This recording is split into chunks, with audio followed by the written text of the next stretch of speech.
For many years, I taught at colleges and universities and studied human motivation in the lab. And then I went off into the corporate world. And when I got there, I noticed something really unexpected. All of the insights that science had uncovered about how we can work more effectively and be more creative and more motivated at work were largely being overlooked. Everything from the way that organizations hire, to the way that managers motivate, to the basic layout of the modern office appeared blind to a wealth of research.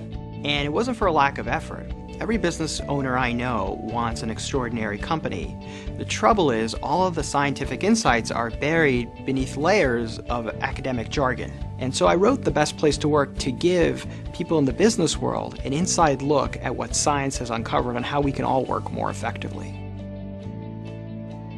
We have decades of research showing that people have the same psychological needs regardless of age, culture, or geography, and those needs are the need for competence, the need for connectedness with others, and the need for autonomy.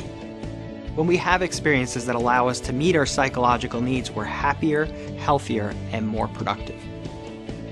There are 3 insights that every leader should know. Number 1, to stay passionate, we need growth. One of the biggest challenges I see to keeping people motivated is boredom.